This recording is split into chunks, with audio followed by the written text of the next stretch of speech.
Good day, Deep and Word family. Welcome to day 209 of our Bible study review. Today we're going through the Psalms 44 through 48. All of the Psalms today are from the sons of Korah. So let's start reading from verse 1 in Psalm 44. It says, "We have heard with our ears, O Elohim. Our fathers have told us what work you did in their days. In the days of old, you have drove out the nations with your hand and planted others instead. How you afflicted peoples and sent them away. So they have heard the stories from their fathers about great deliverance, being delivered from Egypt, and how Elohim, pushed peoples who were in the promised land out and made space for his people there." Verse 3, it says, "For they did not take possession of the land by their own sword." It's talking about the children of Israel, by their own power, their own might, or their own weaponry. They did not come in and possess the land because of that. They did it because of the power of Elohim driving the peoples out. And it also says, "Nor did their own arm save them or deliver them." It says, "But it was your right hand and your right arm and the light of your countenance because you had favor on them." Verse 4, "You are my king, O Elohim. Command deliverances for Jacob. Through you we will push down our opponents. Through your name we will trample those who rise up against us. For I will not trust in my bow, nor will my sword save me." So as of right now, the sons of Korah are expressing a time of present trouble. And so they are remembering what their forefathers have told them about great deliverance of Elohim in the past. And so now they're calling upon him in their present time of trouble to do the same miraculous work. Verse 7, it says, "But you have saved us from our opponents and have put to shame those who hate us. In Elohim we boast all the day long and give thanks to your name forever. Selah."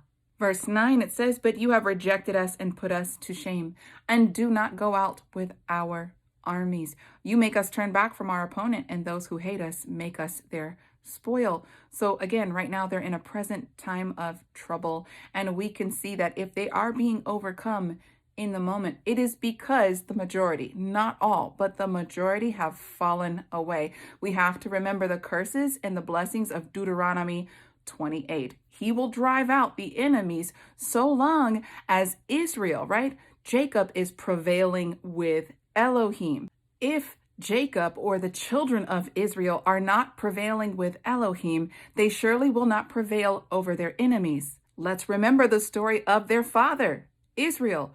Jacob, he was wrestling with the angel of Yahweh and he prevailed with Elohim, And so since he prevailed, and his hip was displaced, his walk had forever changed. And because he prevailed with Elohim, he would now prevail over much more. Let's pick up in verse 11. It says, "You have placed us like sheep for prey and have scattered us among the nations. You sell your people for nothing and do not increase your wealth by their sale.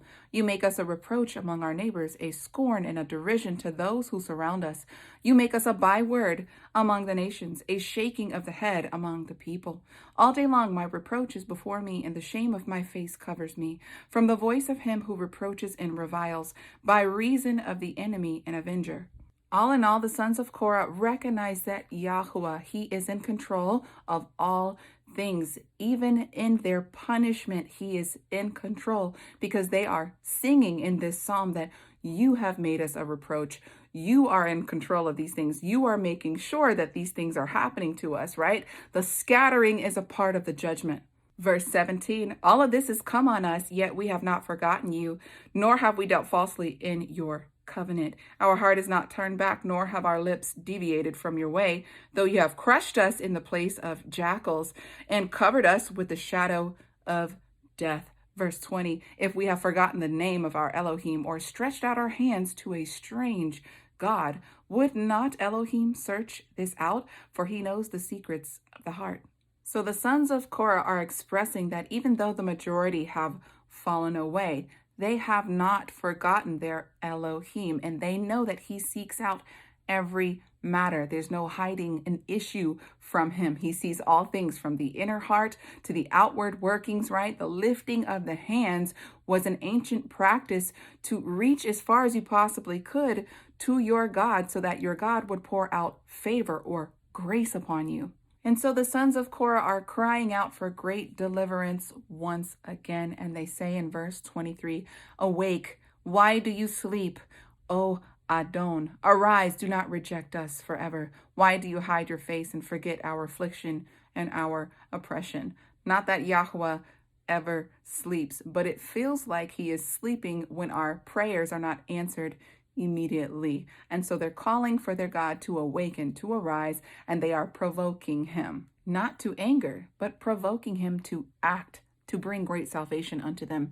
And they say in verse 26, "Arise, be our help, and redeem us for the sake of your loving kindness," not because of anything they have done, because all men fall short of his glory. And they say, "For your great name's sake, and for your loving kindness' sake, redeem us, save us." They focus on the character of their Elohim versus their broken character. And now we walk into Psalm 45, which is one of the most beautiful psalms out there. It is about the anointed king and his bride. Essentially, this is about the Messiah and us.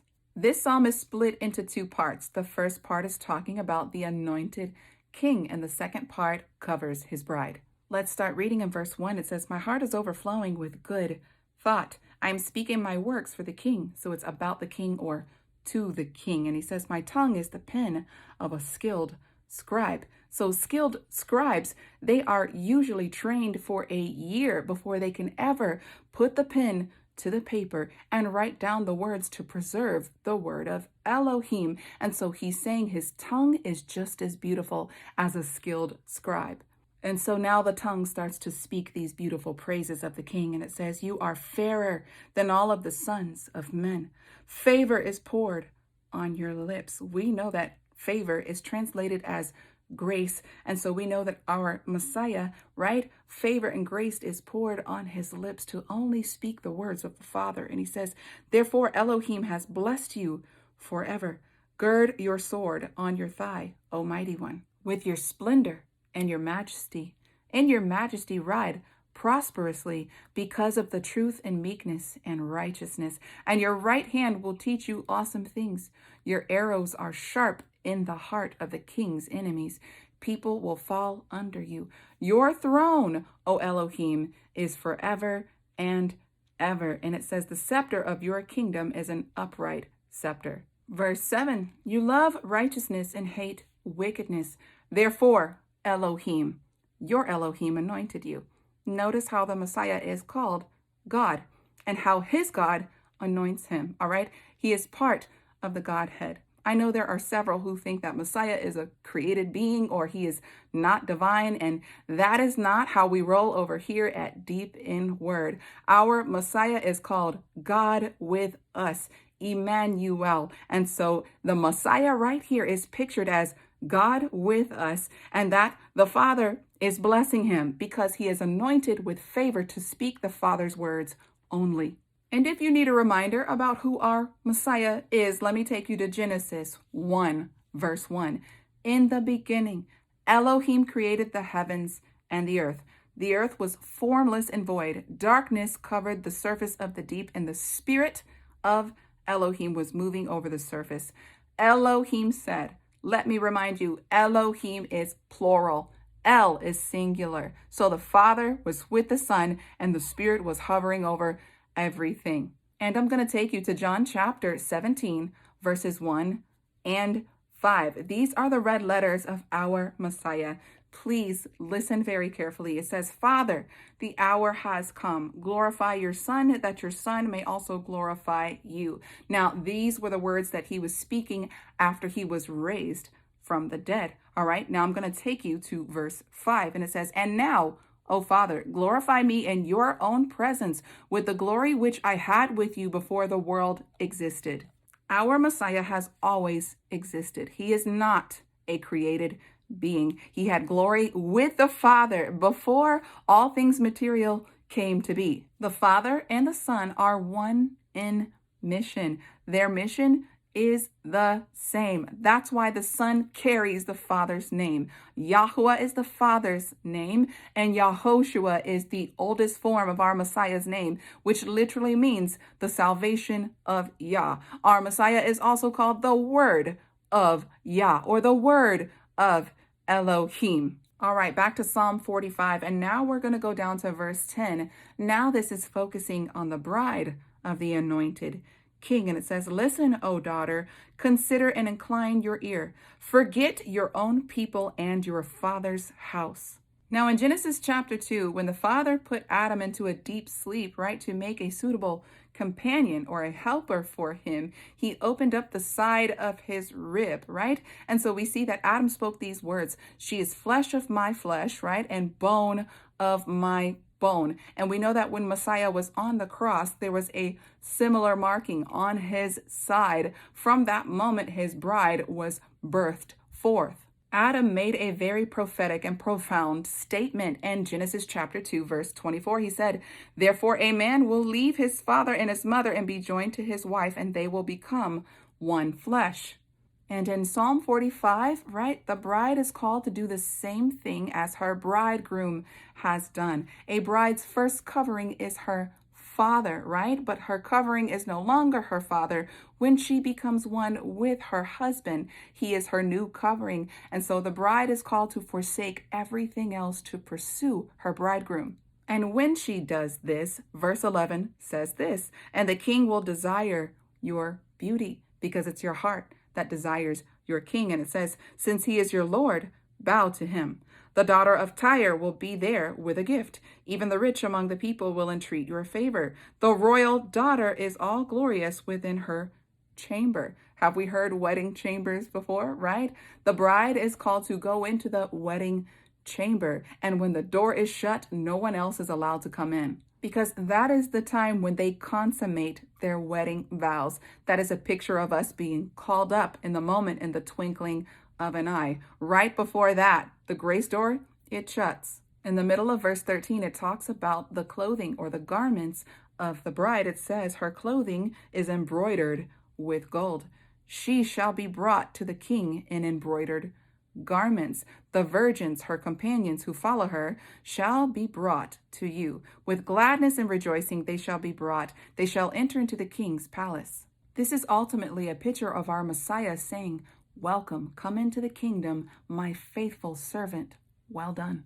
Make sure that you check out the Bible commentary in the description box below as it walks you through verse by verse so that you understand this is talking about our Messiah and it's talking about us. Now let's open up and read from verse 1 of Psalm 46. It says, "Elohim is our refuge and strength, a well-proven help in trouble. Therefore we will not fear, though the earth be removed, and though the mountains be carried into the midst of the sea, though its waters roar and foam, though the mountains shake with its swelling." Now, certainly all of the elements that our Elohim has created, they are subject to when he speaks a thing, right? All of heaven and earth are witnessing that he is the creator. They respond to his words. And so this looks like it's talking about the time when heaven and earth pass away. This may not be the case, but it does look like that. Let's pick up in verse 4. It says, "There is a river whose streams make glad the city of Elohim, the holy dwelling place of the Most High." Now, we read this in the book of Ezekiel, that the temple of Yah, right? The temple during the millennial reign has a river that flows out of it, and it is healing waters to heal the nations. But we see this is present in New Jerusalem as well. There's this river of flowing water. So it could be talking about during the millennial reign and during the time of New Jerusalem, heaven coming down upon the earth. Let's pick up in verse 5. It says, "Elohim is in the midst of her.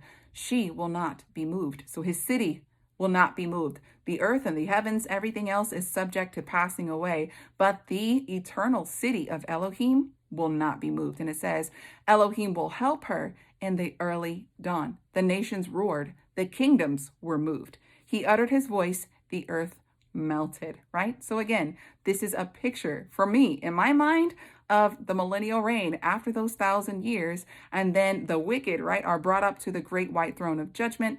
They are judged. And the last enemy that our Father does away with is death. So he ultimately separates the sheep from the goats, and then we will live in eternity with the Father. And so, yes, the earth is going to pass by fire. That is why we need those indestructible bodies.